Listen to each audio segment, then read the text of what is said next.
Hey guys, Ramsey here. Welcome to another video. Today we have an epic, monumental thank you video. And the thank you video is for 7,000 subscribers. So I can tell you I've been working very hard on this video. In fact, this is a video that I had planned for 10,000 subscribers. But as I'm in the moment of living for today and not for what comes tomorrow, because who knows what comes tomorrow, right? So I figured, fuck it. You know what? We're going to do the 10,000 subscriber thank you video for 7,000.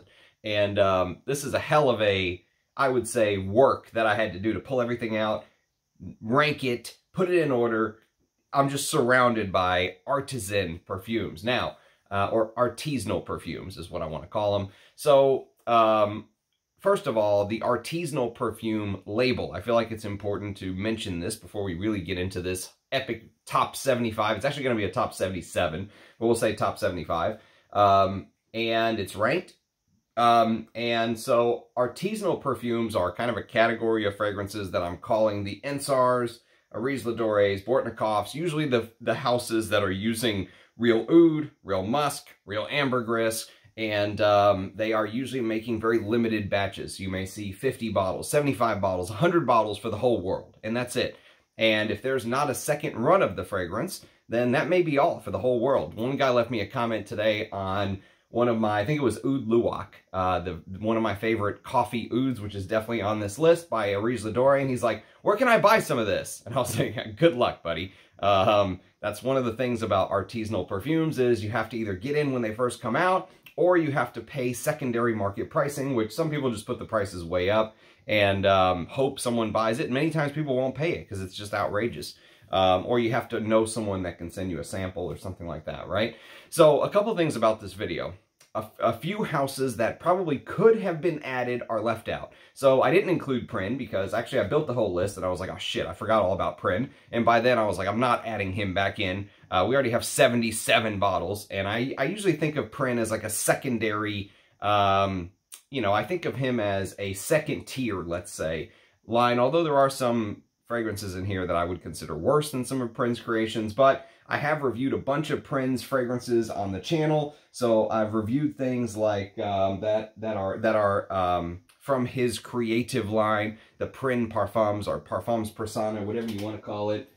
So things like the Chala, which is an amazing Thai oud. You can go check out my thoughts on some of his work. Varuk and I reviewed a bunch of his stuff, so you can go check that out. But he's not on the list, although he technically could be. Another house that's not on the list is Slumber House. Slumber House, I guess you could kind of put in that artisanal category. It's one guy, and he is kind of a person who just releases stuff that's very limited at his own pace. So I think he does kind of fall into this list, even though he doesn't create a lot of stuff with ouds, although he does have some oud creations. So Slumber House, no Prin. And so just keep that in mind. This is I guess not an all-encompassing list. The other thing is this is just fragrances that are either in my collection, full bottles, or they're samples that there is a video on the channel of. Like, for example, there are some fragrances that I have discussed either in a live stream, but I haven't done an individual video on, or, you know, that kind of thing where I have a sample I'm just waiting to do a video on. One of which, for example, is Aris-Ladores Walima, which I really enjoy. Have not done a video on that, so that's not in the ranking. There's also some History of Atar collection by Aris, which is not in the ranking, so you could easily put this in the list somewhere, but I didn't include things like Al Majmua, Beauty and the Beast, Umbra de Coco, Malik Al-Motia, Mysore and Senza, Gul Henna, or Lemiti, because I haven't reviewed them yet individually, so they're not in the ranking. So, with all that being said, also the other thing is Strange Love, NYC, which you could kind of call that a artisanal house, I guess, if you wanted to. But I've reviewed one or two of Strange Love's fragrances on the channel as well. You can go check out my thoughts there. So there's the quick little intro. So I hope you got your seatbelts on. It's going to be a long video, 77 fragrances, so we better get going. And I'm going to try to be somewhat brief, but some of them I'm going to do my usual blurb when I do these long videos. So this is just going to be a long one. It's a celebratory thank you for 7,000 subscribers. So before we get started, I should say thank you to everyone who has subscribed and is part of this journey on you know, my perfume, it's almost like a perfume documentary on what I'm wearing, what I'm talking about, doing reviews, you know, what I'm getting into, and you can almost see my tastes and everything evolve and change as the years have gone on. And the plan is to continue this because I love doing this kind of stuff for you guys. It's a pleasure and an honor. So I hope you learned something from this video. It's going to be a pretty comprehensive, encompassing video of my favorite artisanal fragrances ranked. Okay, so let's get started. Number 77 is a fragrance that has been reviewed by me on the channel. It's from Heavenduft, last place, and it's Hajar-e-aswad, which basically means black stone. There's a whole video on this on the channel you can go check out, but it's a rose, oud, saffron, spicy fragrance that's supposed to smell, apparently in Islam, the black stone of the Kaaba, I believe it is a very holy site, and so the Saudi Arabian authorities will actually swipe the black stone with Atar, okay? So this fragrance is supposed to represent that smell. And apparently I saw Ensar has a Hajar-e-aswad. I'd love to smell Ensar's one day as well. There's also a pure parfum version of this, which I think this sells for like 150 bucks or something. There's a pure parfum version, which was supposed to use the real ingredients and everything that was double or triple. I'd love to smell that one day and just see what his, you know, perfuming skills with the actual expensive materials are. This is a almost kind of like a budget line, if you will, that's supposed to go for a little less because it's recreating that smell. Still very good, still uses real oud and all that stuff. So Hajar-e-aswad number 77. Oh God, there is just stuff everywhere. I have a feeling I'm going to knock stuff over at some point. Number 76 is a Bortnikoff, and some of these I've reviewed. I just couldn't find the sample. I know I have so many samples. It's impossible that you guys have sent me over the years, but this is one of his newer releases from 2023. It's called Scheherazade. Came out last year. It's a fruity, woody fragrance that used kind of the weird freshness of red mandarin orange, which he used in that Cologne. What's it called? There is, gosh, it's Cologne, like Cologne de la Terre is one of them. I've talked about these on a Bortnikoff live stream maybe a year or so ago, and I was not impressed with his cologne line. Not this cologne line. There are some colognes, like my scent of the day is a cologne that I really like. You'll see that in the ranking, but this new way of his doing the colognes I really didn't like, and this kind of Scheherazade had a little bit of that with this fruity apricot-y thing. Wasn't a big fan. You can go check out my review of Scheherazade. That's why it's coming in at number 76. Number 75 is actually a fragrance that 75 is actually a fragrance that I really enjoyed getting to know, and I liked it enough that I want to smell more from the house for sure. This and another one coming up from the house has made me want to explore this house more. The house is called Katana. And Katana is a newer house.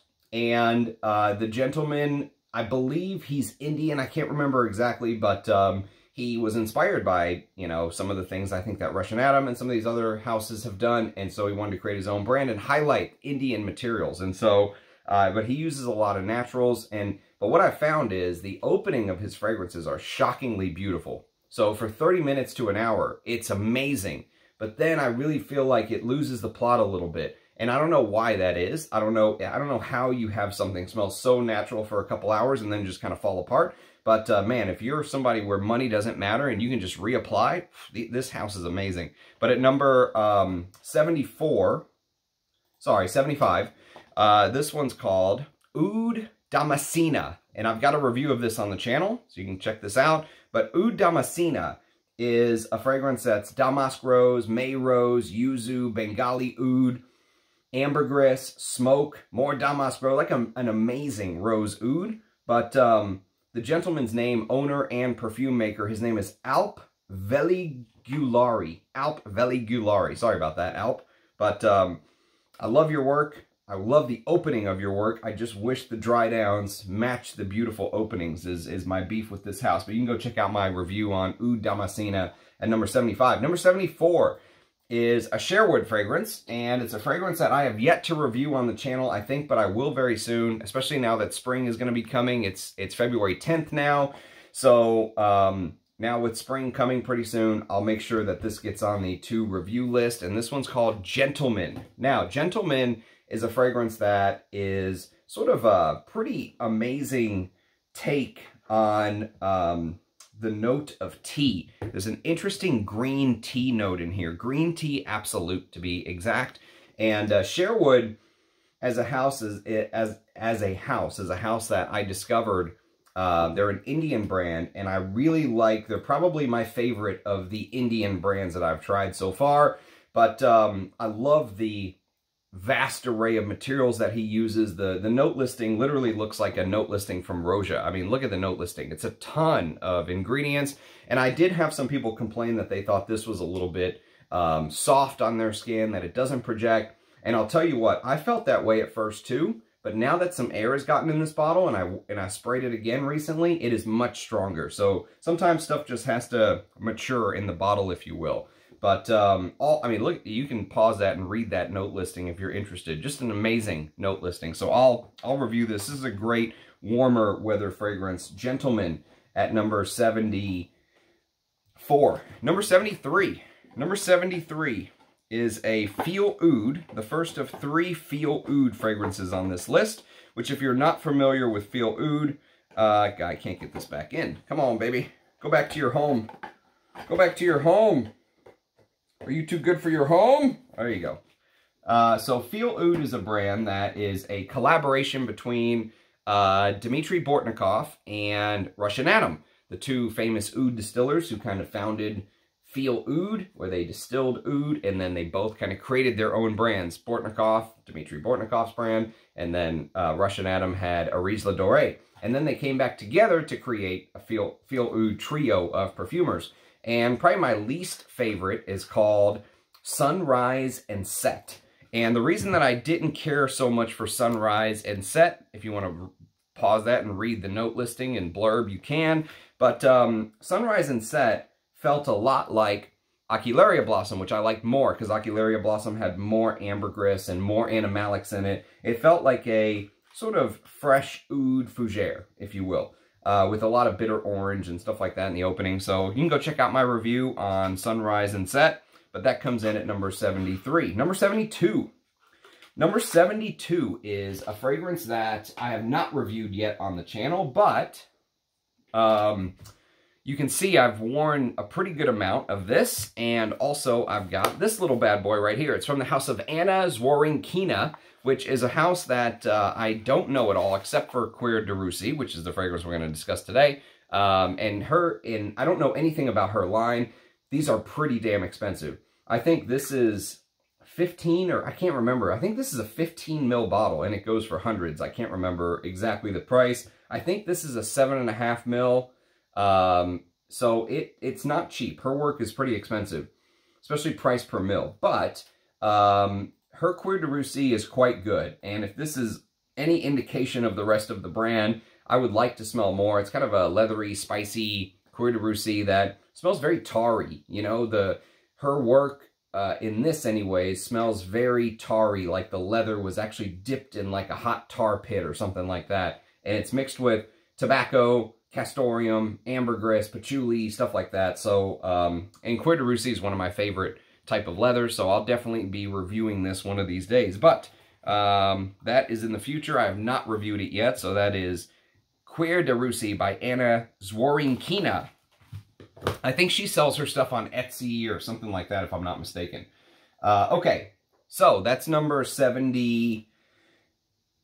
Number 71 is our first Ensar, and probably my least favorite Ensar, although I do have a review of it, and it's not that it's a bad fragrance, I just, it's not my favorite type of Ensar creation. This is called Maroke, or Moroi Maharaja, and Moroi Maharaja is a fragrance that has a lot of blue cypress. Look at the color of the juice, almost like a greenish black type color. Look at the green outline from the blue cypress. So blue cypress, spicy black pepper, and vetiver. Lots of vetiver with some papau oud and some black tea and tobacco. And he says there's Tonkin musk in here. I don't know, but it's not my favorite creation from him. I definitely have others from the brand that I like a lot more. That is another brand which I would love to explore more, but they're just so expensive, and so you can see the only reason I got to try this one and do a video on it is because of my good friend Nick sent me a very generous decant. So thank you again, Nick, for these, as always.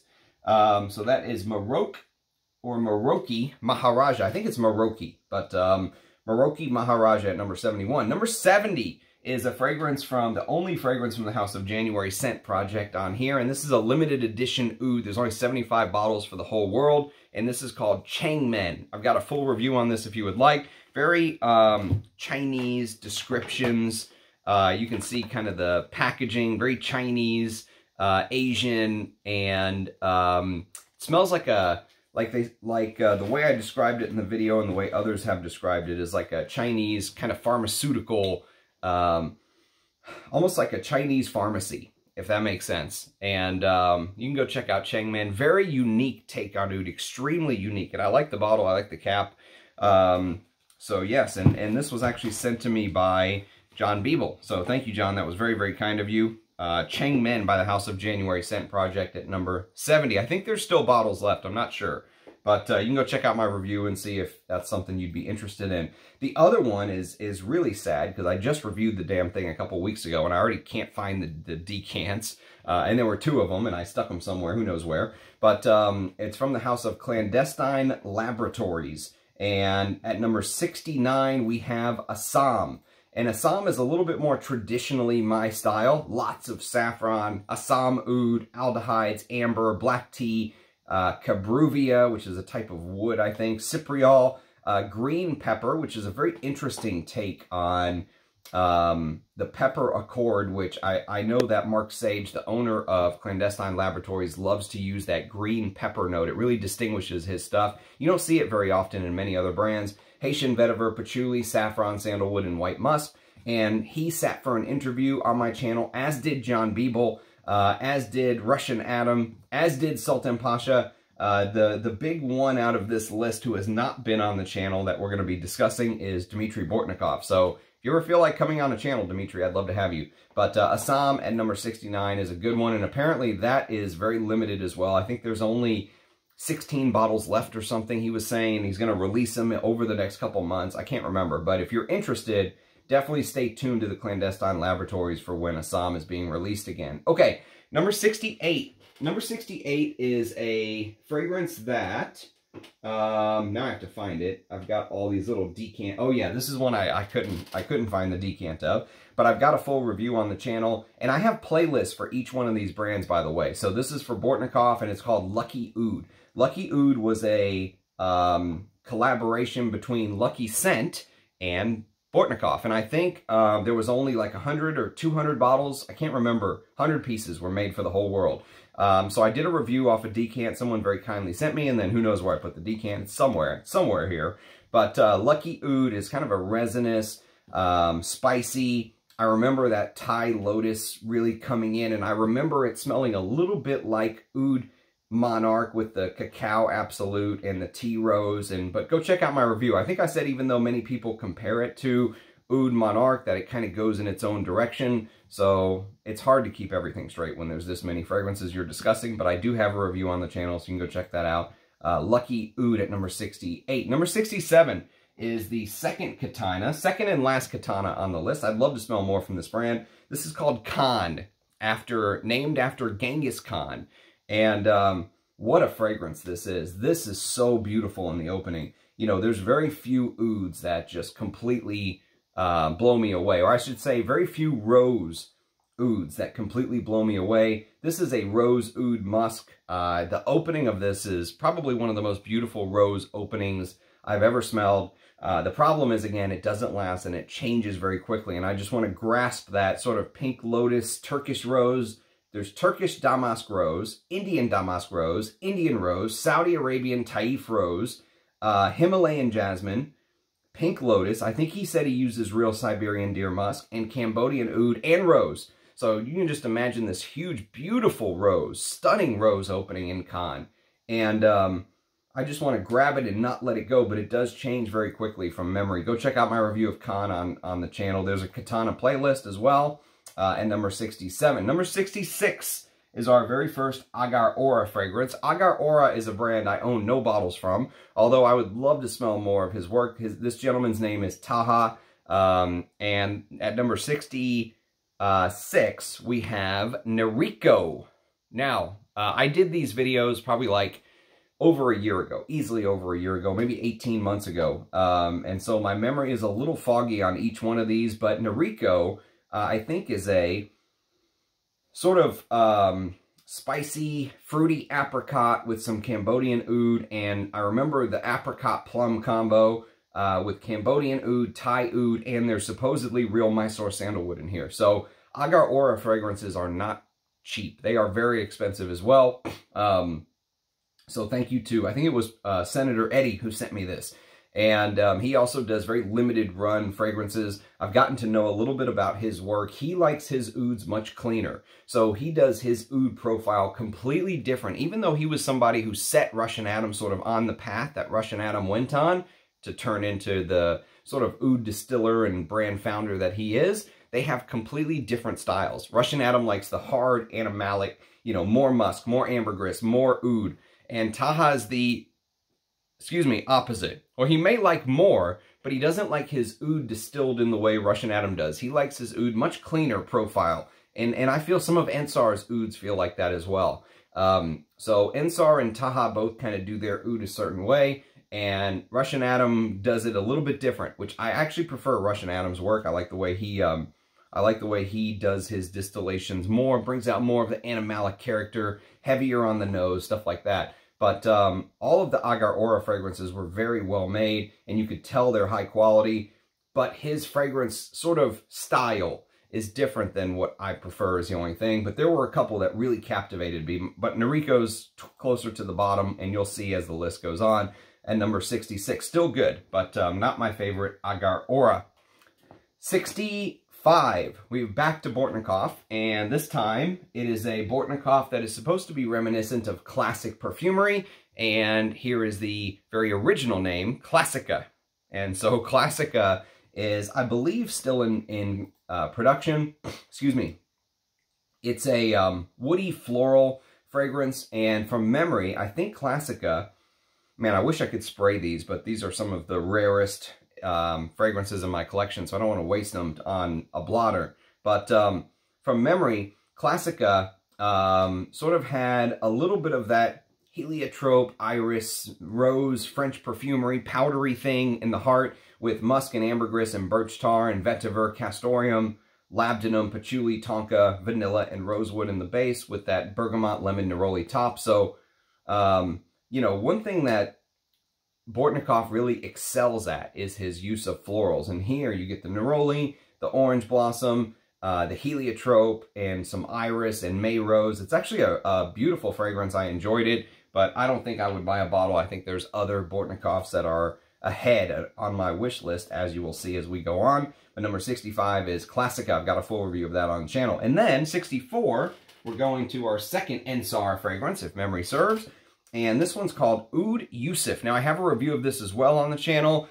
If you go to Parfumo and look up Oud Yusuf, it shows there's one note, and that's Thai oud. So when I reviewed it, I was thinking, my God, you know, even though this is not my kind of thing, apparently Oud Yusuf is like a Hall of Fame oud distillation from Ensar. Like, he has some that are like, you know, they mark points in time. Oud Yusuf is one of those. And it's a very fruity oud from memory. Extremely fruity. And I was thinking, wow, even though it's not my thing, I mean, this kind of fruity, apricot-y oud, floral apricot fruity oud is not something I would pay the kind of money Ensars are asking for. But I'm impressed that all of this comes from one note, just Thai oud distilled in perfume. That's unbelievable, or perfumer's alcohol. But one of Ensar's, I guess you could say, agents, or whatever you want to call them, co-workers, left a comment on that video and said, actually, Parfumo has it wrong. It actually is a composition with other things added to the Thai oud. The only one that is only the Thai oud is not the pure parfum. It's the actual Atar that you just swipe the oud itself. So that corrects that. But I do have a review on this. You can go check it out. Oud Yusuf. If you're into fruity ouds that are not animalic or challenging, or I don't think this is challenging at all, check out Oud Yusuf if you've got just a ton of cash to blow. beautiful, but just not my kind of oud, if that makes sense. So Oud Yusuf comes in at number 64. Number 63, we are back to Bortnikoff, and we've got Oud Sinharaja, which is a hell of a name. And again, I've got a review of this. I think Scott from Germany sent me these little Bortnikoff, so I very much appreciate that.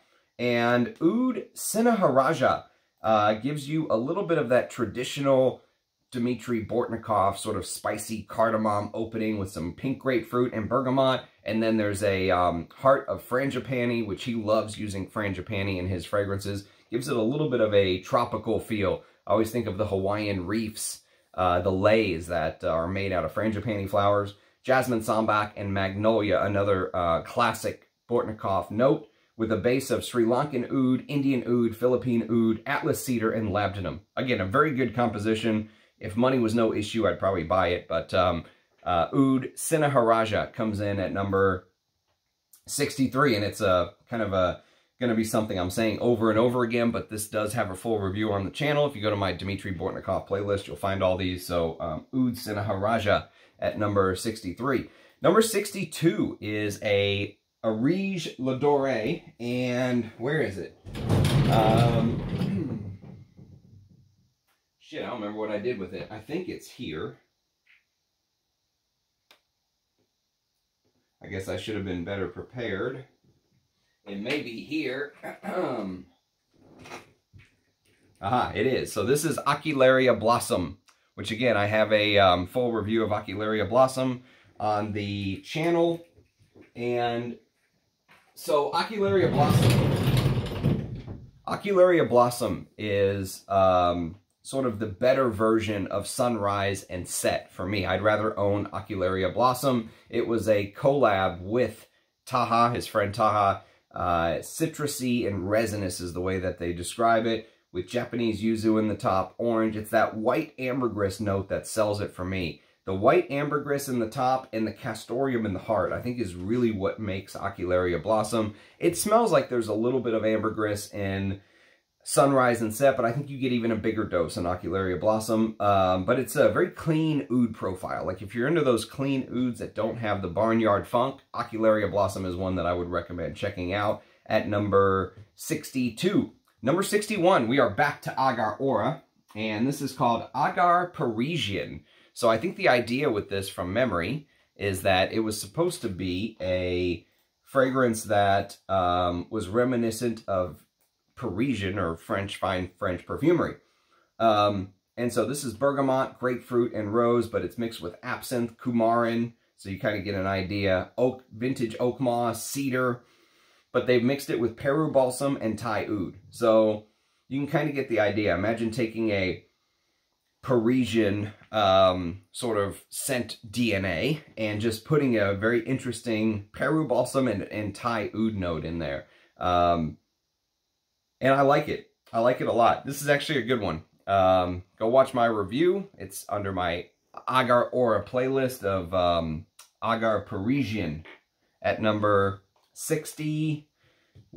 Number 60, we are on to, back to Arige Ladore, I should say. And this is Manly, which was a collab between him and his stepbrother, if memory serves. And Manly got a little bit of, I don't want to say bad press, but some people hated on the name. I don't like the name Manly, this, that, or whatever, but I like it. It's a woody, leathery aldehydic tobacco with tonka, Indian oud, and leather, sandalwood, and vanilla. I think Bortnikoff's Tabak Dore would be a better tobacco for me personally. Which is actually one that is not, I didn't put Tabak Dore on this list for some reason. I thought I had a decant of Tabak Dore, but I have not reviewed it yet, so it would not have been on this list anyways. But yes, I do have a decant of Tabak Dore, so there are going to be more videos to come. Like I said, Walima with Arige Ladore, Tabak Dore with Bortnikoff, so more of these type of artisanal fragrance videos to come on Channel Ram. So Manly comes in at number 60. Number 59 is a decant I could not find. I might have used it all because it was just a tiny little bit. And it's Plumeria d'Oris by Arige Ladore. Plumeria d'Oris is a beautiful floral fragrance. Lovely frangipani, Oris Absolute, sandalwood and civet with apricot and myrrh and vetiver and cedarwood with a touch of vanilla. Basically like a floral animalic type fragrance.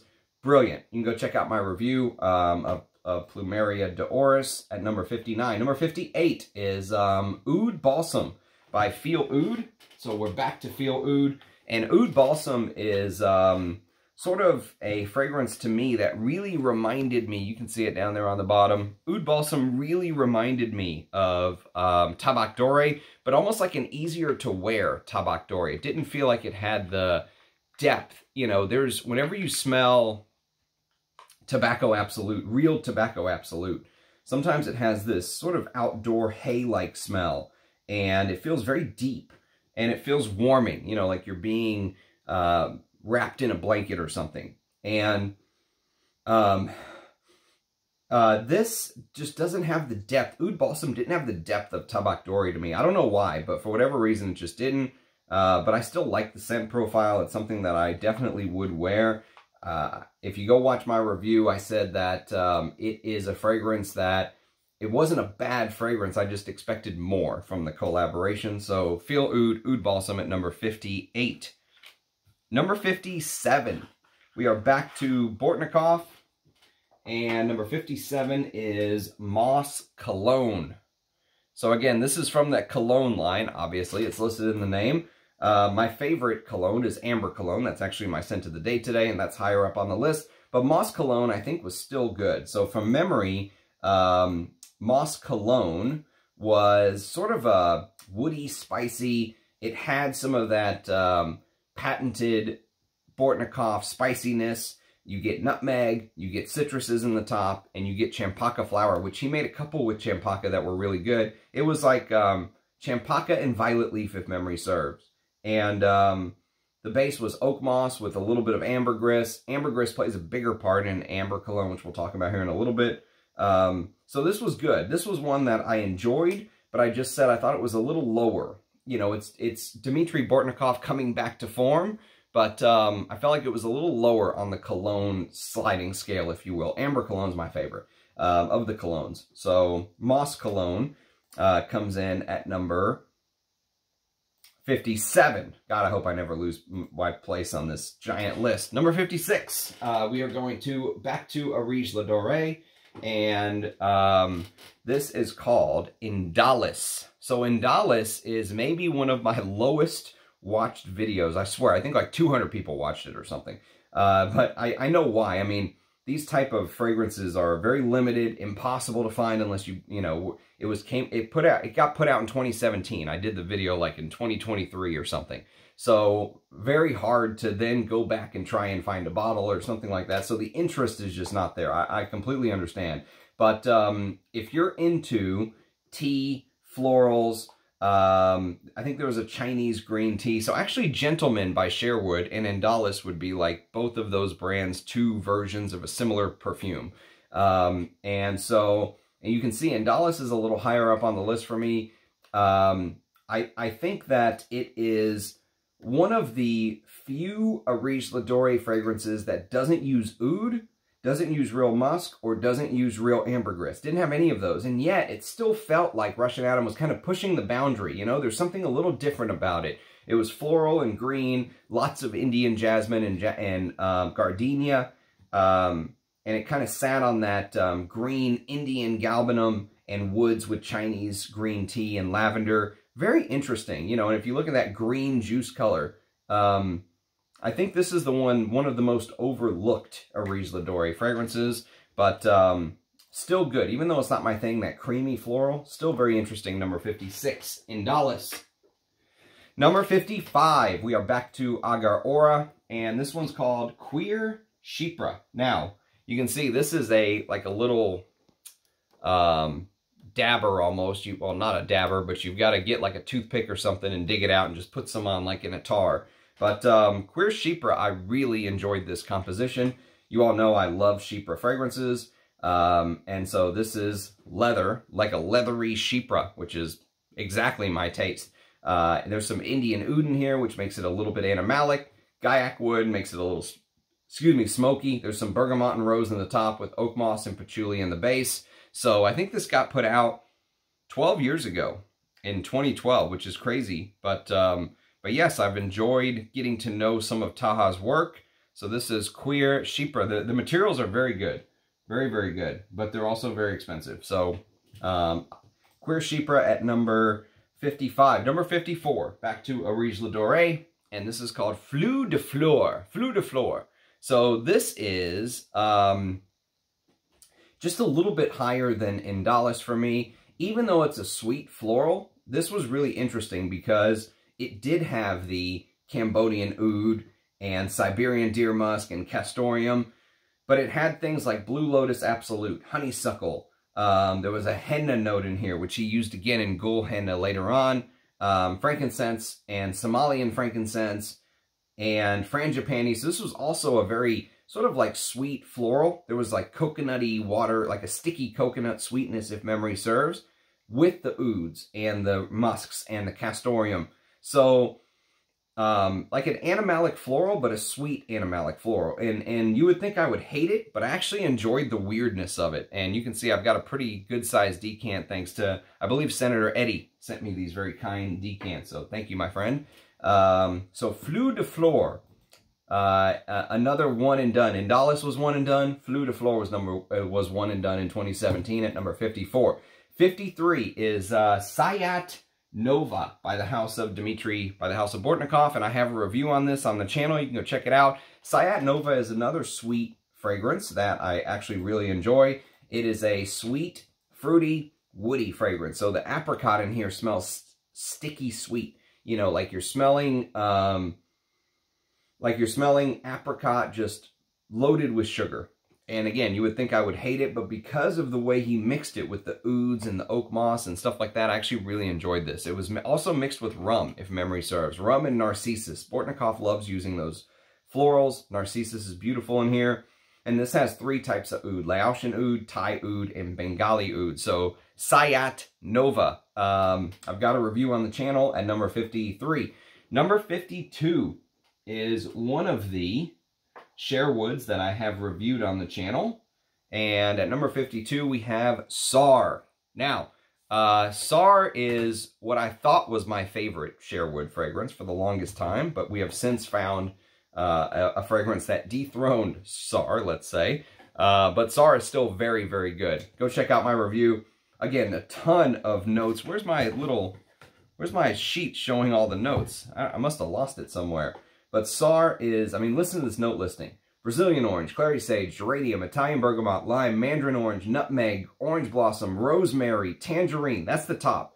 Bulgarian lavender, chamomile, damask rose, gardenia, heliotrope, hyacinth, iris, jasmine sambac, Madagascan, ylang ylang, neroli, Omani frankincense, rosewood, tonka bean, and tuberose. That's the mid. With a base of ambergris, castoreum, civet, cypriol. Now we're talking. Gaiac wood, guardium balsam, musk, oak moss, orris root, patchouli, sandalwood, Spanish labdanum, styrax, vanilla, and Virginia cedar. And you get all of that, and this was like 70 bucks USD. Problem is, Prakar Gupta does not have a website, so you can't go order. You have to hit him up on Instagram. Some people don't like that, you know. But the value for money of something like this at $70, off the charts. Completely off the charts as far as I am concerned. And the way that he blends some of this is pretty damn impressive. I think he's a very talented blender. He just gets all these materials together. He doesn't do his own distillations yet, I don't think, but he's a masterful blender. So Sar at number 52 from Sherwood. All right, let's see if you'll go back in your box better than your brother did. And this box is almost like, I don't know if you can see, but it's almost like, I don't know what you would call that. It's like velvet. All right, go back to your home.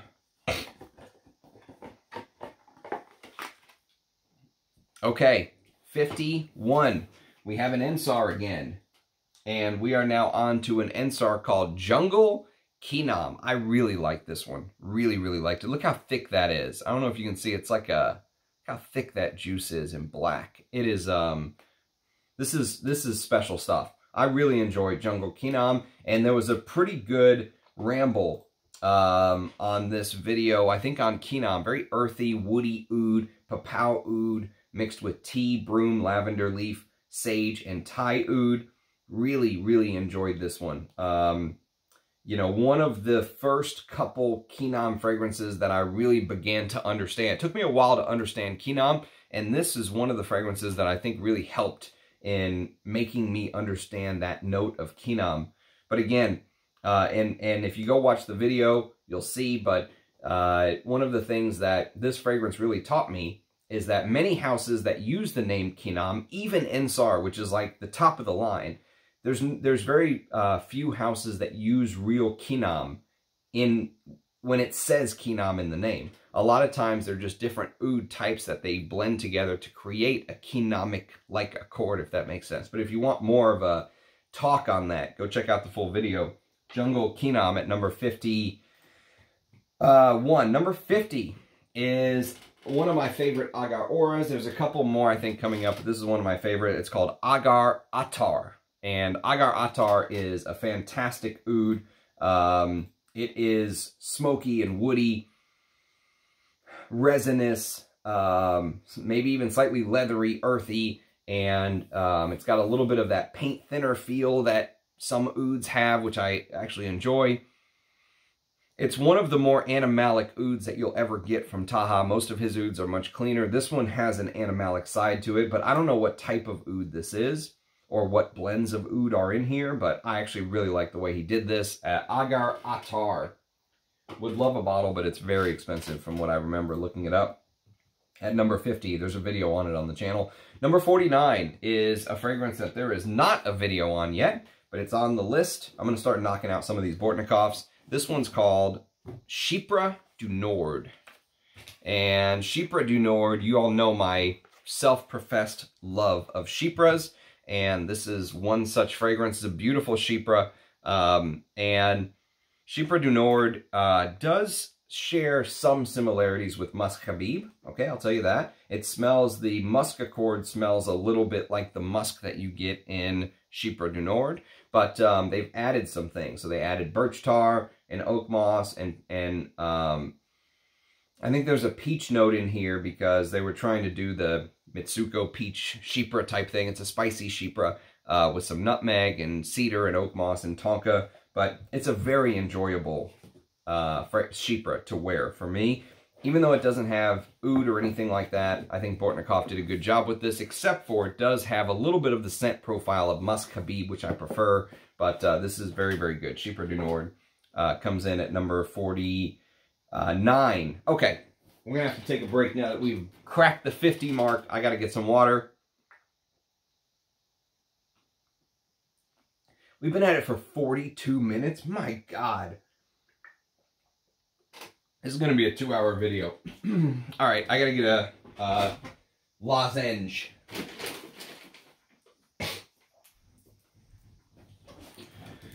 Okay, here we go. Number 48. Number 48. We are back to the house of AAR Ora. And this is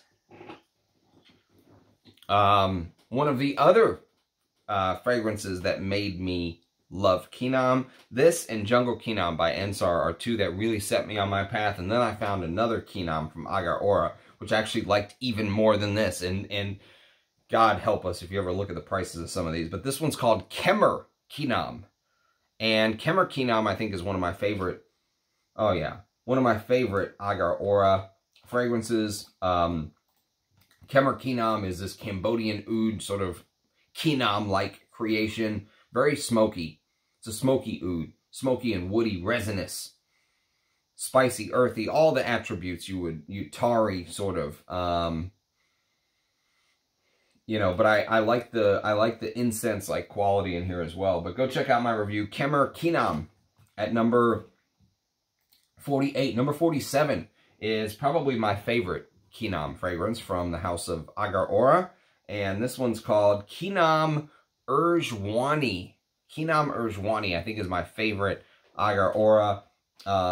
Just an absolute brilliant Kenam. It was a limited edition that was created exclusively for Sealed Essence, which is a online fragrance, you know, house. Not fragrance house, but like, they're almost like Lucky Scent, but for ouds and stuff like that, right? So Kenam Urani came out in 2022, a couple years ago.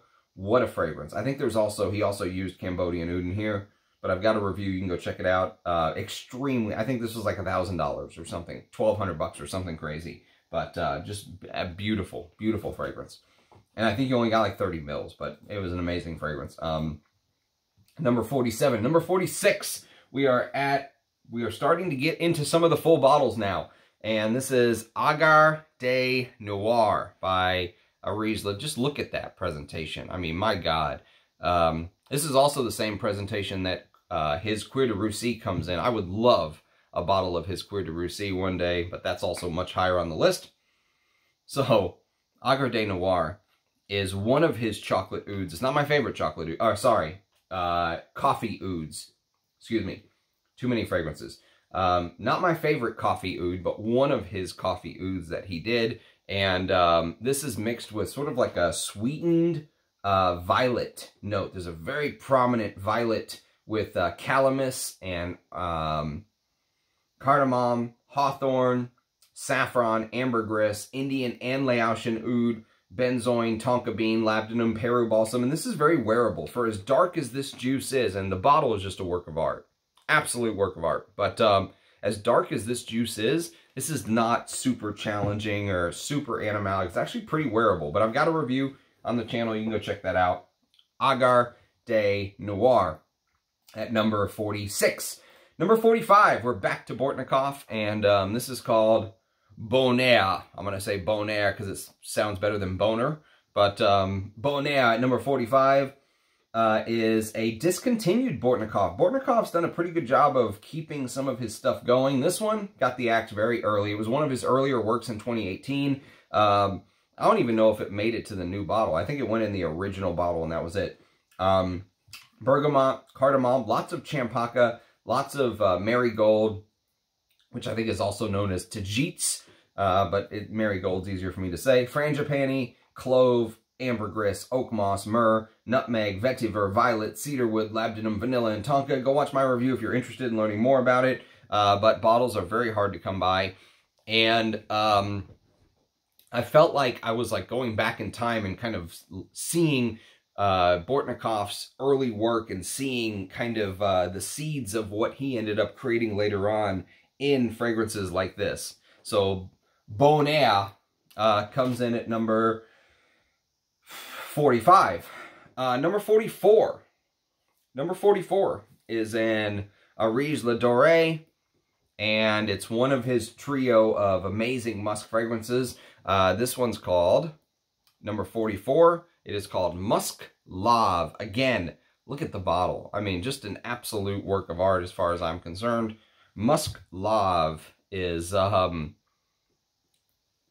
musk and lavender combination. So it's Siberian deer musk, real Siberian deer musk, mixed with this boozy lavender and real Mysore sandalwood, osmanthus, which always gives off a little bit of a fruity, but also slightly animalic feel, and iris and labdanum and oak moss. So if I was someone who wanted to wear real musk fragrances to the office, this would be an easy choice, because I think this is just so beautiful. I don't think it's as animalic as some people make it seem. Excuse me. It's also slightly powdery, but musky and very, very boozy lavender. Very interesting. I've got a review on the channel. You can go check it out. Musk Lave. At number 44. Number 43 is another Arige, and this one is probably one of the more overlooked. Remember I said Indalis and Fleur de Fleur get no love. This one doesn't get much love either. It came out in 2019, and it is called Siberian Summer. And Siberian Summer is a animalic green musky fragrance that shares some similarity with Russian musk. I prefer Russian musk, but you know what's interesting about this is a synthetic musk. So he's not using real deer musk here. He's using a synthetic musk, but somehow he came to use it in a way where it smells. This is one of the most What makes this fragrance so special for me is it is a synthetic musk fragrance that in his sort of mastery of the art of creating perfumes that he's come so far in his journey to create, he was able to create something that smells like a real musk fragrance to me. This smells, if you would blindfold me and said, hey, this is an Arise Ladore, I would say, oh, I get that. Real musk. You can smell the real Siberian deer musk. It's not. It's synthetic musks, but just an amazing creation. Camphor, bergamot, lime, birch tar, and fir balsam in the top. Champaka, jasmine, and galbanum in the heart. Russian cedar resins, vanilla, vetiver, synthetic musks, amber, resin, and oak moss. And so this is kind of him proving that you can still make an amazing musk fragrance even with synthetic musks. So bravo. And again, I've got a review on the channel for those who are interested in Siberian Summer at number 43. Number 42 is a Bortnikoff that I've reviewed within the last couple months, and this is called Mysterious Oud. Oops, there goes the page. So there's Mysterious Oud. So Mysterious Oud is, the way I described it in my review, the Cliff Notes version is that it is a Oriental style oud, okay? So imagine, you know, taking sort of a vintage Oriental fragrance with a lot of orange. There's a big orange in Mysterious Oud. Orange and cardamom, which is kind of like his signature cardamom nutmeg thing. But he's blended it in a way where there's lots of tolu balsam and a papanax and vanillas. And it really smells a little bit like a vintage, like you're smelling opium, vintage opium or something like that. But with oud, with Dmitry Bortnikoff's signature cardamom, amber, ouds, with that big dose of orange. I really like this fragrance and very glad I've got a full bottle. So Mysterious Oud comes in at number 42. And I've got a full review on the channel for those who want to learn more. I believe it's still available. Yeah, I think it's still in production. Okay. Come on, voice, don't fail me now. Number 41 is an Arise Ladore. And I actually have videos on both of these, which is rare. So most of the next ones we're going to come up to that has like Russian Musk 2, 1 and 2, Russian Oud 1 and 2, stuff like that. I don't have videos on both, but this one I do. This is called Atlantic Ambergris, and this is called Atlantic Ambergris 2. And they're almost identical to me. You know, he did a very interesting video on his YouTube channel you should go check out. Russian Adam did, where he talks about how when you're using real materials like real ambergris and stuff like that, even if he used the exact same formula, right? He used the exact same amount of Russian pine, the exact same cardamom, the exact same champaka flower, the exact same amount of white ambergris. And even if he used the exact same white ambergris, let's say, in the composition, because of the way that when it sits, sometimes it just doesn't smell exactly the same. There are just differences from one batch to the next that even if you use the exact same formula and the exact same materials, which a lot of times will have to get different ambergris and stuff like that, it's not going to smell exactly the same. But he did a damn good job of keeping these so close that many of these creations versus, you know, 1 and 2, or Ottoman Empire has like 1, 2, 3, 4, 5, stuff like that. It doesn't matter to me. I would tell you, get whatever you can get. I would love a bottle of Atlantic Ambergris one day, but you know how that goes. Like a spicy animalic ambergris, one of my favorite ambergris creations. At number 41. Okay, number 40. Number 40 is a Bortnikoff that I have a full review on the channel. I think Scott from Germany sent me these, I think, but thank you, Scott. If it wasn't Scott, all apologies. But this is called L'Air Exquise. And there was a version of this that came out in 2018, then got discontinued. And there was a version that came out in 2020, and I think it's still available. But probably, if you said Ramsey, you get to pick 1 or 2 Bortnikoffs that you don't own in the collection. This would probably be one of them. This and one coming up. L'Air Exquise is very, very good work. And maybe one of my favorite uses of champaka flower. I'm telling you, Bortnikoff uses these florals like nobody else. So this is his patented cardamom. There's some spicy clove in here. There's cacao and nagamatha, which is cypriol, champaka flower, which champaka flower just feels like a sunrise to me. It feels like you're just seeing the sun peek over the horizon. I think I said that in this review too. But, you know, there's this maybe slightly balsamic, camphoraceous-like smell with balsams and ouds in the base and ambergris and styrax. Very Bortnikoff smell. Very Bortnikoff. Very well done. Probably one of my favorite champaka fragrances too. So, L'Air Exquise. Good stuff at number 40. Number 39. We're back to our good friend Russian Adam and Arise L'Adore. And this is called Baikal Gris. Baikal Gris. Which Baikal Lake is one of the it is the largest lake in the world, the largest landlocked body of water. And Baikal has a very interesting note in here, which is this note of clay, right? It has this sort of woody, resinous Indian ambergris with Russian fir balsam. It literally smells like you're smelling the ambergris with the forest kind of to your back, right? Like the wind blowing the Russian forest into your nostrils. So you're smelling the watery ambergris from the lake. And you're smelling sort of the clay that where the lake has turned, kind of where the water comes and goes into a little bit of like it's wet, you know, you're on the cliffs, you're looking down kind of thing.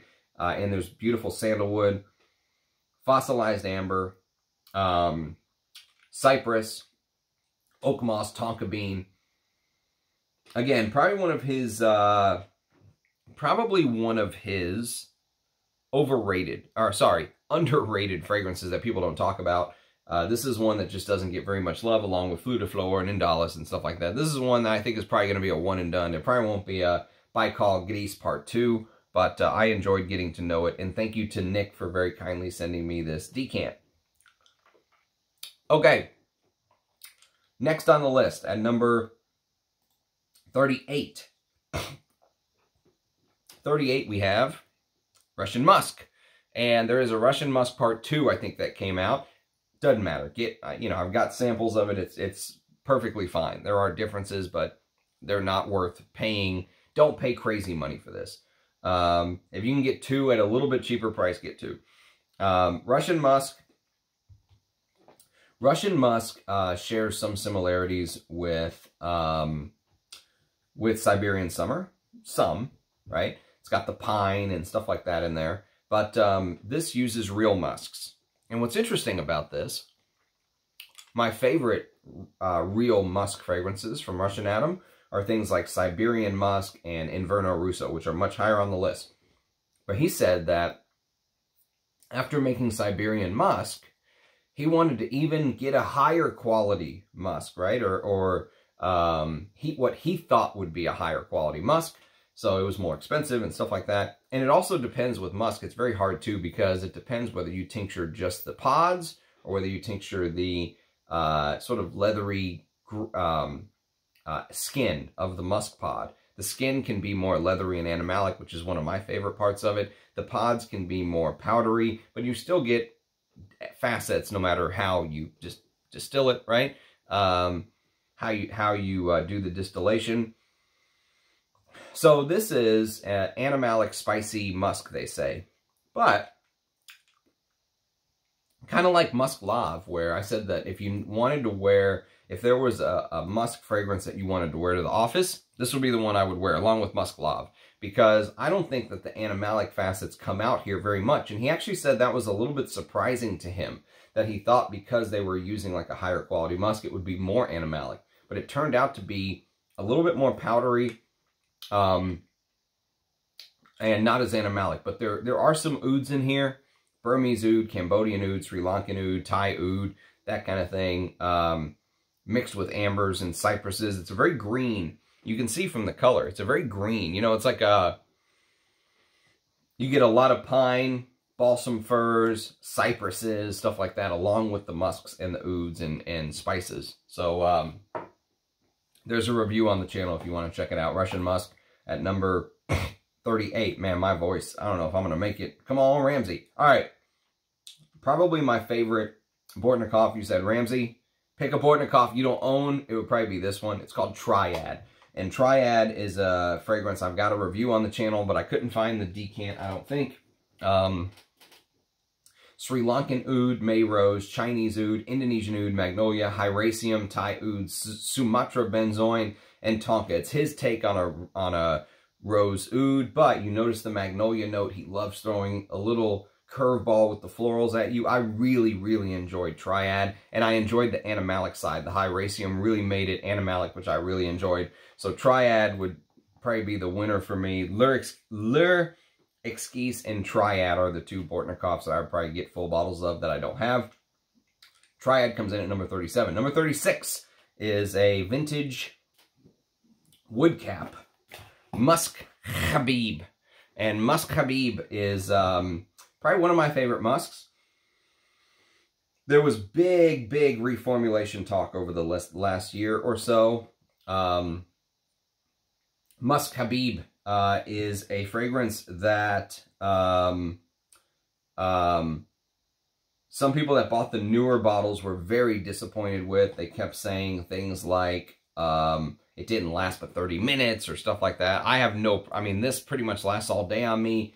I really am a fan of Musk Habib, but I've never smelled the newer stuff. I don't know. But it's bergamot, nutmeg, cardamom, ylang-ylang, cedarwood, Tolu balsam, real deer musk, ambergris, tonka bean, oak moss, vanilla, and vetiver. So this is on the to review list. I have not reviewed it yet on the channel. So Musk Habib comes in at number 36. Number 35. 35 is one of the newer fragrances that absolutely blew me away. One of the best ambergris notes I've ever smelled in a perfume. It's from the house of Sherwood, and it's called Ambrosia. And I am in love with Ambrosia, man. It's funny because one of the guys who is a fan as well, he's like, man, one bottle's not enough. I got to get another one. It's only 50 for the whole world. You can see Prakhar Gupta signed it. This is 48 out of 50. Only 50 for the whole world. So hard when you're like, man, I want to get a second one. But he's right. The ambergris note in here is absolutely stunningly beautiful. My favorite Sherwood fragrance, hands down, by far. I mean, beautiful black colored juice. And Ambrosia is, I mean, just a ton of things.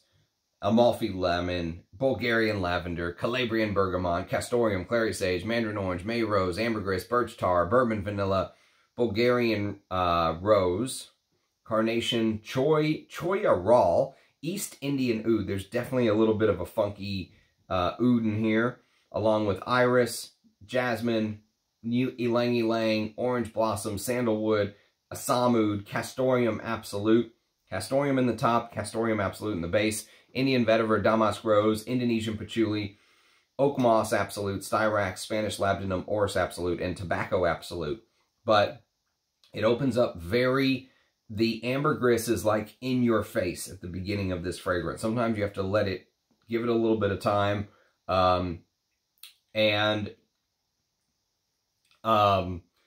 I think it really settles down. It lasts a long time. I think this is his best creation, in my opinion. But Prakhar Gupta did send me this bottle. So believe me or don't believe me, but that's my 2 cents on it. From what I've smelled from him, this is competing with the Ensars and the Laboratories and Bortnikoffs of the world. Unlike any of the others. This is, if he can do this type of work for $300, for 30 mils or whatever this is, I think he's going to be in business. That's how good it is. I mean, I think Ensar would charge $1,000 for that, honestly. But that's just my two cents. Ambrosia at number 35. Number 34 is a fragrance that, if you go watch my review, I've changed my tune on. So sometimes these artisanal fragrances, they just take time. Like, you know, you smell something for the very first time and talk about it. Sometimes it really has to settle, and you have to wear it, and you have to get to know it, because you're not used to smelling stuff like this. And this is one such fragrance that kind of put me off. But go watch my review. Now I've changed my tune. I would love a bottle of this stuff. It's called Oud Picante from Laboratories. There's another fragrance which I've changed my tune on as well later on from Ensar.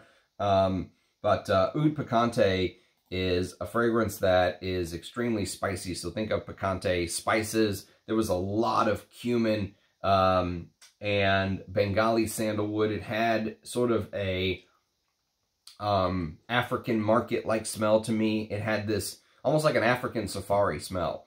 Go watch my review if you want kind of my details on it, but I really struggled with it. It was caustic and animalic, and I was like, man, this is not for me. The more I wore it, though, and I pretty much used up everything except for one or two more sprays if I'm lucky. But I'll spray it on before bed a couple times. I've been doing that periodically. I'm like, man, my thoughts about this fragrance have completely changed. I love it. So Oud Picante at number 34. Number 33 is probably one of my favorite coffee oud fragrances. Not my favorite, but one of my favorites. It's from the house of Ensar Oud, and this is called Rumi. And Rumi, very good coffee. I mean, if money was no issue, I'd love a bottle of Rumi. I think it's on his website still, but it's a spicy oriental. I think it's still, you can still get it, which is rare with some of these Ensars, but it's like spicy, man, that really gives you that Arabic coffee hit. You know, Arabic coffee is very black and sharp, and go check out my review if you want to learn more, but tobacco, oud, coffee, florals, beautiful. Absolutely beautiful fragrance with some fruity apricot and ginger in the top. Coffee note is very, very well done, though. Ensar Oud's Rumi at number 33. Number 32 is my scent of the day, and maybe even I'll wear this tomorrow and review it, because it deserves a full review on the channel. This is Bortnikoff's Amber Cologne, which I'm really enjoying. I really like this stuff. Very classy. Went out for a nice dinner today and wore this. It was absolutely brilliant. Amber Cologne at number 32. Just brilliant stuff. Bergamot, lemon, white and pink grapefruit, sweet orange, cardamom, frangipani, jasmine sambac, Virginia cedarwood, sandalwood, gray and brown ambergris, oud from Sri Lanka by Bortnikoff, Boya Oud, and vanilla. So, as far as like the classy colognes go, this is my favorite. Amber Cologne is a stunner. An out-and-out stunner at number 32. Number 31. Number 31. We are on to some of the big hitters here. Number 31 is the history of Indonesian oud. And I'll tell you what, you know, it got to a point, and you can kind of, I don't know, pause and read that if you would like, but it got to the point where Russian Adam just thought, you know what, I've mixed oud with spices, Oud Picante, I've mixed oud with castoreum, Oud Zen, which is very, very close to the top. I've mixed oud with, you know, chocolate, with Russian oud, also closer to the top. I've mixed oud with rose, Malik Al-Taif. I've mixed oud with pretty much all these different things. I'm just going to give you people oud. And here's the profile. And you know what? He did it with this collection, the History of Oud collection. And these are some of my all-time favorite ouds. My absolute all-time favorite oud fragrances. This is the History of Indonesian Oud at number 31. And the History of Indonesian Oud is, so really these were just about trying to find the right amount of perfumer's alcohol to make the fragrance pop, right? To really make the oud sit like it would if you were swiping it, which is a very hard thing to do, right? So this is Indonesian oud and Sumatra oud, I think. But this gives off this sort of cola vibe in the opening, which I absolutely love. Perfume composition consists of agarwood essence obtained via hybrid CO2 and ethanol extraction. This modern and unique method captures the most clean, resinous, sweet, and spicy scent of Indonesian oud. I think this is still available for purchase on his website, and I think it's only $160. So it's probably the best $160 oud you will ever smell. I mean, in my opinion. I don't think you can spend a better $160 on an oud nowadays, not with how crazy prices are. So, number 31, History of Indonesian Oud. Number 30 is the Feel Oud that I think is the best of the bunch. It is called Oud de Grande. Now, if you've been following my channel, you know I bought Oud Balsam and did not like it. And so somebody very kindly sent me Oud de Grande. And here it is. Oud de Grande, to me, Oud de Grande is one of the magnetic cap, Oud de Grande is probably like, if you came to me and said, Ramsey, can you show me a jasmine that properly represents what some of the jasmine essential oils smell like? It would be Oud de Grande. Oud de Grande captures jasmine in a way that I don't think I've ever smelled in a perfume. It's brilliant. It says exceptional and unique and luxurious. This luxurious composition consists of around 50% pure natural Thai oud with gourmand and delicious scent profile, perfectly blended with the rarest types of distilled jasmine grandiflorum and sprinkled with a touch of pink pepper on top. Enjoy the beauty of the rarest natural ingredients used in abundance to achieve the most luxurious aroma. Big fan of Oud de Grande. You would think Oud Balsam would be more my taste, but this just goes to show that you can't judge a perfume by its note listing, and you can't judge it, you know, by your taste sometimes, because you would think jasmine would not be my thing, but it's just executed so brilliantly there. I love it. I love it in Oud de Grande. Number 30. Number 29 is back to the house of Dmitry Bortnikoff, and this is called Oud Monarch. Now, Oud Monarch is a big hype beast. I'll do a review of this one of these days. I don't think I've reviewed Oud Monarch yet, but it's his take on a chocolatey oud. And it is a chocolatey oud, yes, but like most Bortnikoff scents, there's more going on. There is frangipani and magnolia in the beginning, and if you pay attention, those florals really shine in Oud Monarch. So, but it's a brilliant chocolate oud, papau oud, cacao, Thai oud, tobacco, just brilliant fragrance. Lovely. Love Oud Monarch. At number 29. Number 28. The only of the 6 that I have not reviewed from this collection on the channel, and this is called The History of Cambodian Oud. And the history of Cambodian oud, rare, royal, 100% pure Cambodian oud from 1985, the year I was born, was used as the only main ingredient for the perfume. Sinking Cambodian oud dust smoke then was infused into the top notes by Russian Atom. Breathe and share the glorious history of Cambodian oud with those around you. I agree. Lovely. I've worn this to work too, by the way. I love the smokiness of the Cambodian oud in there.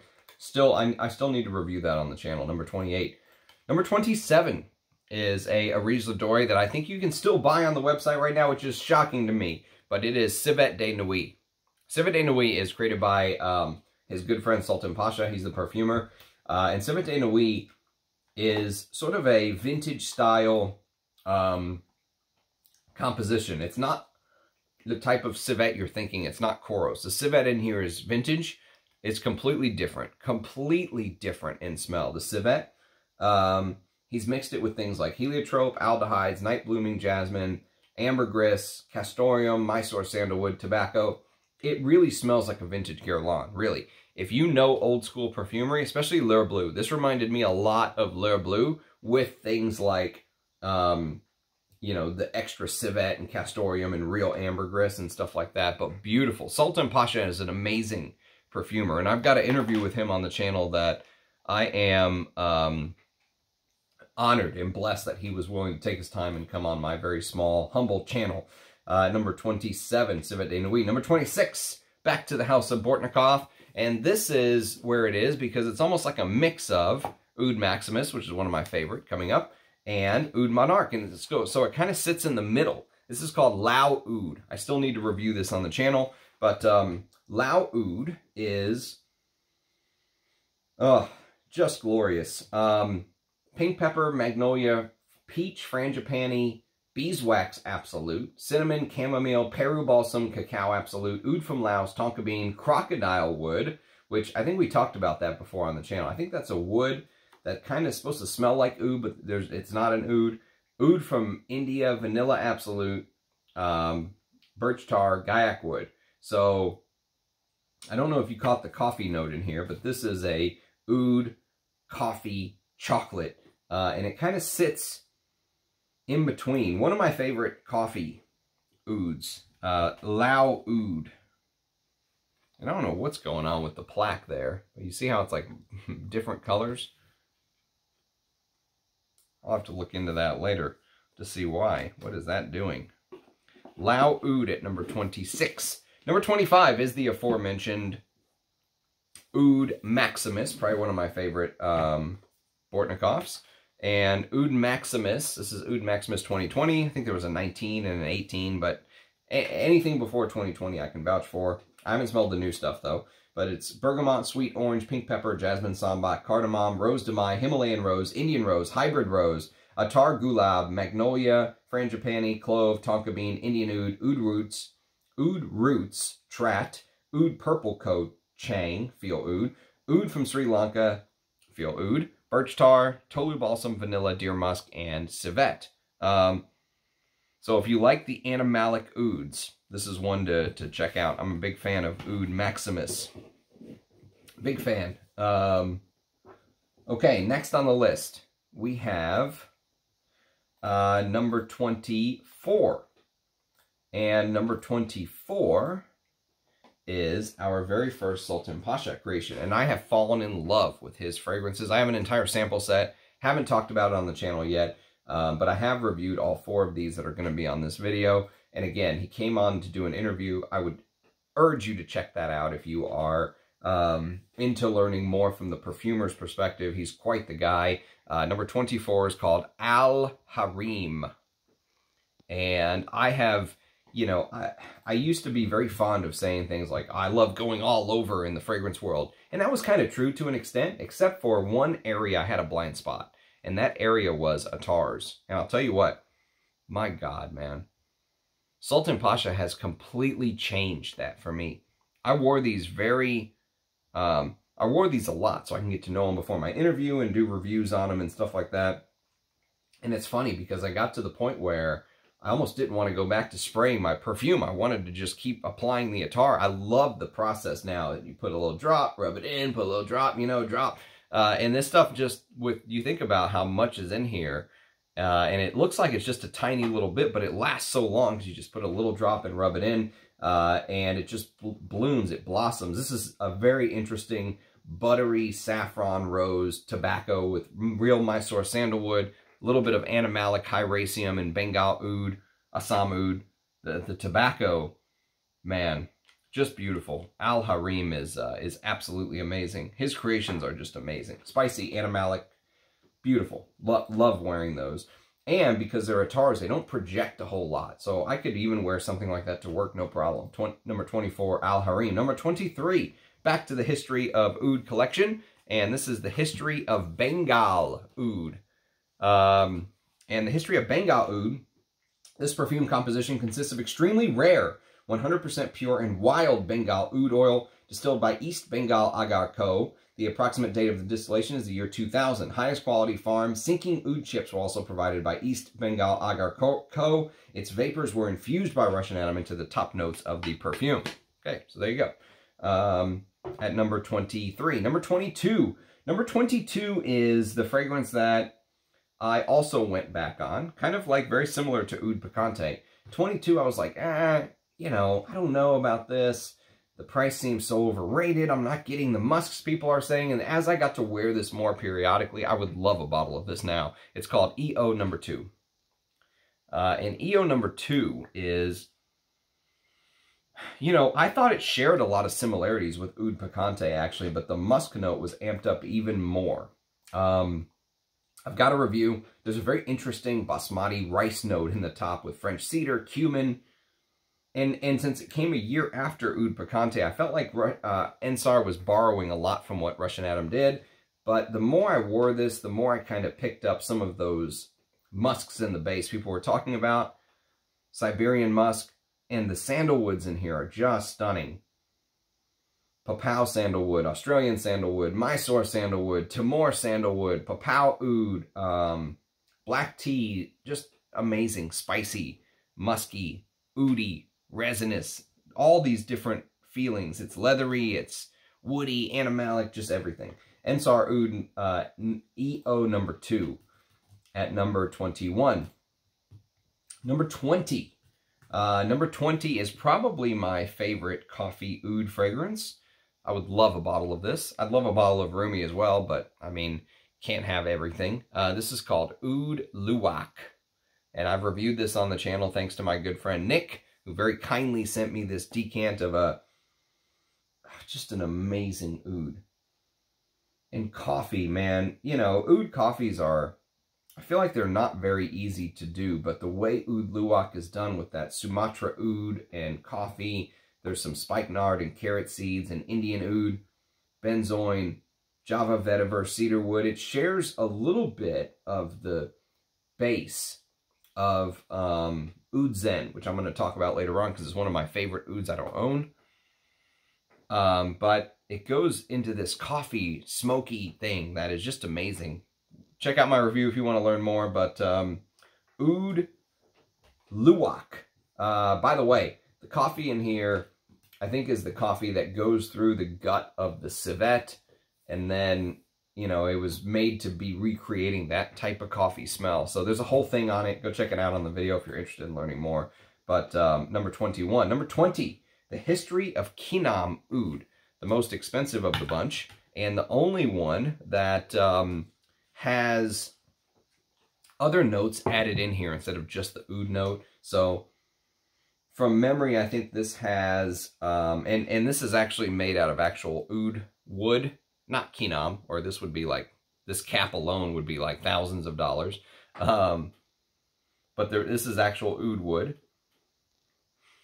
And so this is mixed with Ambret seed, Clary Sage Absolute, Orris Absolute, Mimosa, White Ambergris to create that Kenam effect. And I can't remember if he said there was actual Kenam distilled in here or not, but this one was very limited. This was the most limited and most expensive because Kenam is just so expensive. I think he uses Chinese oud, if memory serves, to create that Kenam oud effect, along with maybe Vietnamese, but I'm not 100% sure. At number 20. Number 19. Number 19, we're back to Sultan Pasha. This one's called Shirin Chai. So again, there's a full review on the channel under the Sultan Pasha playlist. I mean, it's just so beautiful. His creations are unbelievable, in my opinion. I am just blown away by what I'm smelling from Sultan Pasha. Shirin Chai is almost like this honeyed tea rose, like a rosy, it's everything though. That's the thing. There's deer musk, there's rose, there's beeswax, there's black tea, there's tobacco, there's sandalwoods, there's frankincense, there's mint in the top, there's, I mean, if, I don't know, if Serge Luton's 5 o'clock Eau Gingembre was like the highest priced Atar you could imagine, this is what it would smell like. It's out of this world. Absolutely out of this world. So Shirin Chai, yes, amazing stuff at number 19. Number 18. Number 18 is back to the history of oud collection. And this is, I'm running out of space. So this is the history of Chinese oud, which is one of my favorites because it's one of the most animalic of the bunch. The history of Chinese oud. Yeah, it's so earthy, smoky, mushroomy. You know, go check out my review if you want to learn more. But the history of Chinese oud is probably one of the most challenging for most people. Distilled in the year 2004, this wild Chinese agarwood oil was made into a sprayable perfume, making it one of a kind due to its extreme rarity of this material. Sinking wild Chinese agarwood chip vapors were then infused into the top notes by Russian Atom to deliver an unmatchable experience to the wearer. Okay, there you go. The history of Chinese oud at number 18. Number 17 is, where is number 17? There you are. Number 17 is the famed Russian oud, the OG. The OG Russian oud. There she blows. Good old Russian oud. Oh yeah. I mean, fuck me, man. Got a review on the channel. You can go check it out. Like I've said before, if you can get, you know, if you can get Russian Oud 2 instead of 1, do it. Whatever you can get, doesn't matter. They're both amazing. Russian Oud is basically... Russian Oud is Oud, and it basically says multi-layered Choco Borai Oud, which I actually have some, thanks to Russian Atom. Distilled by Russian Atom, organic Thai Oud, Indian Oud, Russian Castoreum and Cacao Extract, Siberian Deer Musk Maceration, derived from a gigantic musk pod. Google resinoid, Indian myrrh, labdanum, and cedarwood. And I guess that Googleoid, or whatever it is, resinoid, I don't know. But to me, this is one of the best amber. The amber smell in the base from the labdanum and all the other stuff is just myrrh, is just to die for. Yes, it's an oud. Yes, it's a chocolatey oud, but that, you know, volcanic, sort of, you know, like you're watching the tar-like slowness of volcanic eruption just roll down the side of the volcano. It's beautiful. It is beautiful. At number 17, man, my eyes are starting to cross. We're almost at an hour and a half. Number 16 is the famed Ottoman Empire. I would love a bottle of any of these. 1, 2, 3, 4, 5. I don't care. But Ottoman Empire, so unique. One of my favorite rose ouds I don't have in the collection. Ottoman Empire is just beautiful. All kinds of rose. Afghan rose, Bulgarian rose, Frangipani water, Georgian rose, Indian rose, white rose, Assam oud, Indian oud, saffron, cinnamon, Indian vetiver, frangipani, nutmeg, myrrh, amber, oak moss, and sandalwood. Just a beautiful floral oriental style creation. Brilliant. Huge fragrance. That's why it's called Ottoman Empire. Okay, that's number 16. Number 15. Number 15 is a fragrance that I had to put ahead of Ottoman Empire because of just the way that the rose in this smells is like nothing I've ever smelled before. I've reviewed it on the channel. It's called Ensar Rose, and it has a very rare Ensar Oud in here is why it's called Ensar Rose. I think you can still buy it on his website. I'm not sure, but I've never smelled a white rose. This is Rose Alba Otto, which is supposed to be a white rose.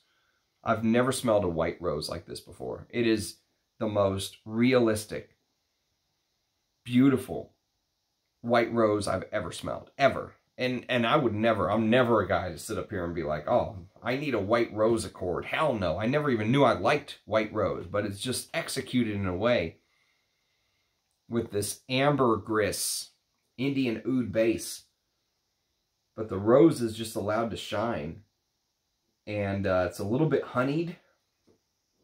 Man, when I had to go somewhere where the person was like, please don't wear any of your usual crazy fragrances, I wore that.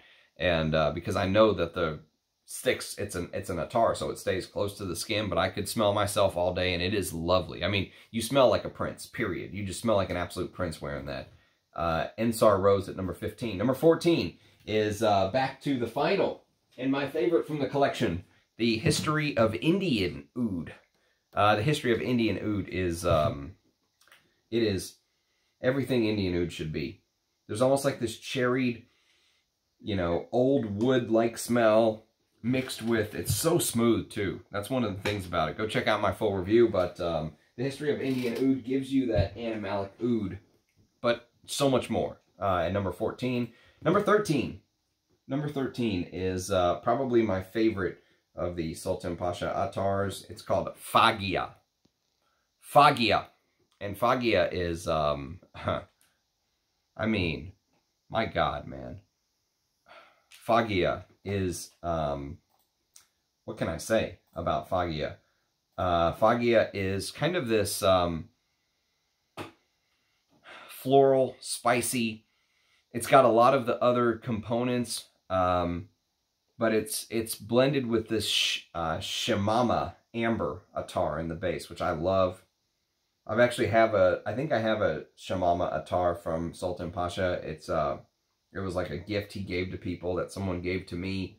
And his amber Atar is just stunning. And it's mixed with all these different types of rose. Bourbon Rose Absolute, Jasmine Grandiflorum Absolute, Orris Butter, Rose Centrifolia Absolute, Persian Rose Absolute, with saffrons and orrises and Mysore sandalwood and beeswax and deer musk and Indian oud and that amber attar in the base and musks and real ambergris. It's never ending. I mean, it's just like these layers and layers and layers. Unbelievable. I wish you all could smell this right here, right now. But yes, so Fagia at number 13. Number 12. Number 12 is, man, I would love a full bottle of this. Thank God I have a Discovery Atomizer. This is Chinese Oud. Look how beautiful. I mean, just absolutely beautiful. Chinese Oud. There's also a Chinese Oud 2 that he did I've smelled. It's definitely full bottle worthy. And this is like an aldehydic sort of oud opening. And I think the reason this doesn't get as much love, I've said this before on the channel, but I think the reason this doesn't get as much love is that it takes a little while to cook on your skin. Like when you first spray it, I think if you're someone that sprays and just smells, you'll go, oh, okay. All right, it's nice, but nothing crazy. Because it opens up, it's like a slow starter, right? I think I love the opening, but I think people are expecting it to be something it's not at first. And then as it dries down, I think it turns into the beauty of what it is. But I love Chinese Oud. Would love a full bottle. But number 12. Number 11.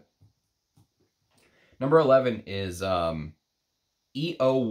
Assam, which is a flanker of EO number 1. And you can go check it out. You can go check out my full review, which I've reviewed this on the channel. EO1 Assam is very close to EO1, actually, in smell. They've added, I think, or taken away a couple things from the original. This has a Omani green frankincense that's missing from the OG. But if you like EO1, you'll like EO1 Assam. They're very, very close. At number 11. Number 10 is the aforementioned EO number 1, which is probably one of my favorite Ensars. There's also a Atar called Sultan Leather Atar, I believe, and I've reviewed that on the channel. That could also be, it's the same thing, but in like Atar form. I mean, the leather. It's really the leather that does this for me. You know, I wish you could smell this full grain leather right here that it's in. This full grain leather that it's in is stunning. And EO1 is EO1 is something really special. It is probably one of my favorite Ensars. Well, I know it's one of my favorite. I'm ranking it as one of my favorite Ensars. Go check out my review on EO1 if you're interested in learning more. But amazing stuff. Absolutely amazing. Leathery. Just a leather lover's dream. I could wear that as a signature scent. Easy. Okay, number 9. Number 9 is Cuir de Russie by Aries Ladore, which this is supposed to be a garment perfume because the birch tar in here,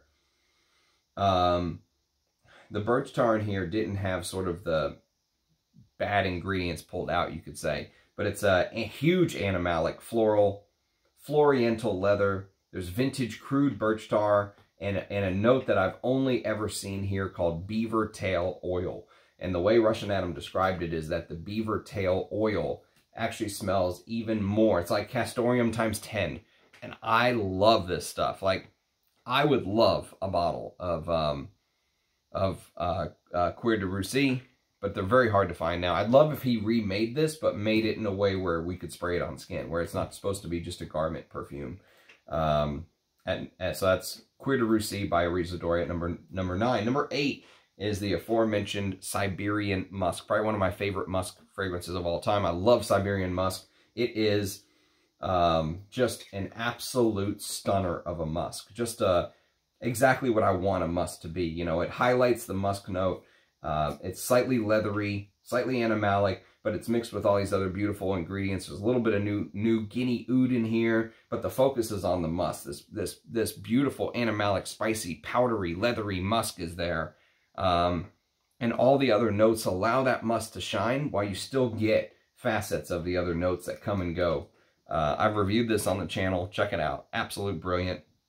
Love a bottle of Siberian Musk, but you know how that goes. And number 8. Number 7, my favorite Ensar. Love a bottle of this as well. This is Tiger Lust. Tiger Lust, I've got a review of this on the channel. You can check it out. Tiger Lust is, I mean, I've often given Ensar like a hard time for not using animalics in his fragrances heavy. You know, he used them with a very deft hand. Here, he really went all out. Maybe because the name Tiger Lust, I don't know. But, you know, there's all kind of stinky, funky animalic notes in here. Sri Lankan oud, Chinese oud, Indonesian oud, mixed with civet and castoreum, mixed with osmanthus, which I love osmanthus. I love that leathery apricot-like vibe it gives, with tobacco and Timor sandalwood and ambergris and Sichuan pepper and frangipani and blackcurrant. And there's a coffee blossom note in here, which coffee blossoms are these little white flowers that grow on the coffee plant. It's brilliant. Absolutely brilliant. Tiger Lust. I think the best Ensar. I'd love a bottle one day. At number 7. Number 6. Number 6 is probably my favorite sandalwood. And some people say, well, you can't really smell the sandalwood in here because it's overpowered by all the other ingredients. But I can smell the sandalwood. But I love how heavy it is. And there's a very interesting durian fruit absolute note that's used in here. And look at the packaging. This is an actual sandalwood tree. I mean, no one does this nowadays. This is glorious. It opens up like this. Look at this. And this is Santal Galore. So Santal Galore is, I mean, what can you even say? And you can see it's like a cork front. It's kind of coming off a little here, but that's okay. Santal Galore, I mean, so there are heavier deer musks. There is, you know, the durian is a little bit strong in the beginning. Some people don't like the smell of durian. I think that this works beautifully because it makes it different. And there's some oak moss, tonka bean, cassia, clove, osmanthus. The osmanthus is pretty prominent in here. Rose. And some people say some of that Turkish rose water overpowers the sandalwood note, if you will. And I can see their argument there, but I like fragrances that are heavy on the nose. That's one of the reasons why I like Aries Ladore's creations. And so for me, that is like the most perfect sandalwood fragrance I could ask for. Santal Galore at number 6. Number 5. Number 5 is probably my favorite musk creation of all time. And it is Inverno Russo. I absolutely adore this stuff. I think this is the most number 1. Well, actually, I won't say that because once you guys see number 2 and number 1, you'll probably laugh. I'll never find a bottle now that I've done this to myself. But Inverno Russo is one of the most underrated Aries Ladores. An hour and 37 minutes in, people. So this is White Pepper Absolute, White Rose Otto, Deer Musk, Civet, Clove, Cardamom, Champaka Flower, Indian Sandalwood, Osmanthus Absolute, Peach Blossom Absolute, which is very, very rare, Tonka Bean Absolute, Gardenia, Omani White Frankincense, Chinese Oud, Benzoin, Betel Leaf, Indian Oud, Indonesian Oud, and Virginia Cedar. And this is supposed to be like the smell of being inside in a warm, like you're by the fire, looking outside as it's snowing outside, right? The Russian winter outside, you're inside, you're warm. So it's spicy, animalic, it's oriental, animalic, floral. But the musk in here, the deer musk, absolutely stunning. And the thing about this is, Adam told me he did a lot of one-off, small distillations and co-distillations that would be almost impossible for him to recreate this, is why there's only one and probably will ever only be one Inverno Russo. And I just cherish the hell out of this bottle. Inverno Russo at number 5. Number 4. Man, number 4. Shit, where are you? It's been a long day. Where are you, number 4? Here you are. Okay.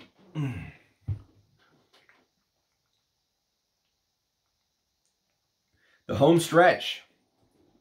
Number 4. Number 4 is One of my all-time favorites. I love this stuff. And you can get number 1 or number 2. Doesn't matter. 1 or 2. I don't care. But this is called War and Peace. And War and Peace is an absolute masterpiece. It's leathery, it's animalic, it's everything I could want. It's got 35 million-year-old amber resin, Rue Gulab 2019, Indian Patchouli, and Orris Root Absolute, co-absolutes of deer musk, ambergris, and castoreum. That co-absolute right there is the heart of it. That's the heart of this fragrance. Indonesian vetiver absolute, synthetic civet, and amber resin oil. So go watch my review of War and Peace, but shit, it is, you know, if I could buy like 5 or 10 bottles of anything, this would be one. I mean, I want enough bottles I never have to run out of this stuff. It is an absolute brilliant fragrance as far as I'm concerned. War and Peace at number 4. Number 3. Number 3 is also another one. If I could buy 5 or 10 bottles of anything, this would be on that list. This is Antiquity, one of my all-time favorites. Antiquity has a Cuir de Russie, like a Russian leather note in it, but it's made in the vintage French style. And if you watched my review of Antiquity, I said that it smells like you're on a train going back in time, you know? And the further you go back, the further you see these older perfumes, you know? You see the Jacques Guerlain creations, the Amy Guerlain creations. It literally feels like you're going back in time. And the carnation note in here is absolutely stunning. I wish carnation was used more. You know, I wish it was used more. Just more, you know? Carnation was a note that was used in a lot of masculine perfumes back in the day. But it's just kind of been phased out. Antiquity at number 3. All right, number 1 and number 2. Why I did this to myself, I don't know. Maybe it's just because I don't own them in my collection. So it's like I'm wishing it into existence. But I'll probably never own these. But if you said, Ramsey, top 2 artisanal perfumes right now, this would be it. Number 2 is Oud Zen. And the reason number 2 is Oud Zen is because I've smelled a lot of oud fragrances in the last year or 2 since I've kind of become an oud head, okay, you could call it. Oud has been something I've grown to love more and more and more. And no other fragrance has ever captured the way that I would create an oud fragrance for me. Like if you were like, Ramsey, create an oud fragrance for you that just focuses on animalics and Oud Zen is it. It's sad that's all the juice I have because, fuck, I'm in love. I am absolutely in love with Oud Zen. It's got a little bit of that lava-like feel I was talking about earlier, rolling down the side of the volcano. It's got a little bit of the same... It feels a little bit like Oud Luwak, but they've added this castoreum. And the castoreum here is done with a heavy hand. Adam's heavy Russian hand added the castoreum in here. Very animalic. And there's some turmeric in here, which is a very niche note. You don't see turmeric in very many creations. And a Papanax, and it's just this sticky, bubbling, like bubble, toil and trouble. You know, it's just like this, like you're just looking over a pot in the middle of the woods with a witch stirring in. It's just bubbling up, and it's black, and God, I would love a bottle of this, man. It's so good. Oud Zen, number 2. Number 1. Number 1, I'm going to do it to myself because, you know what? I figure, fuck it. I'm never going to find a bottle of this. But if you said, Ramsey, you're now king of Persia, whatever the hell you want to make me, you own half the world. Persia's not even a thing anymore, I know. But if you take me back 2,000 years, and now I get to be king of Persia or whatever it is, and I could have an unlimited amount of smells good, this would be it. This is my royal treatment. This is what a sultan should smell like. This is Malik Al-Taif at number 1. My favorite rose oud ever of all time, period. And rose oud is kind of like the thing, so I figure what the hell. But Malik Al-Taif is, my fucking God.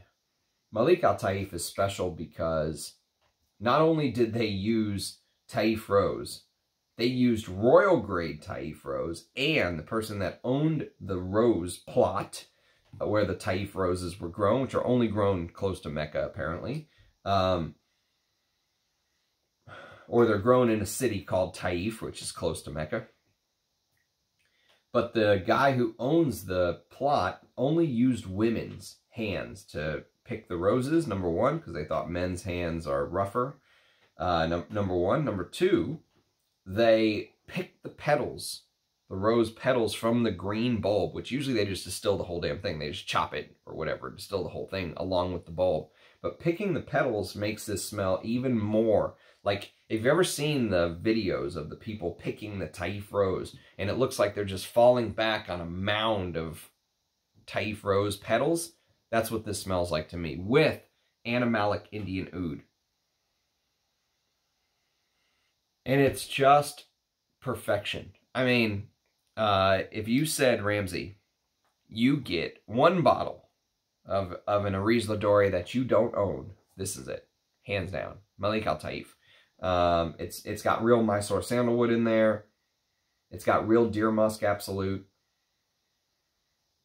But it's the way that the Taif rose is my favorite rose, by the way. There's something so special about it. It's so, I don't know, I'm just attracted to it. I love Taif rose. I love that lemony, fresh, tea-like smell mixed with the Indian oud and the real deer musk.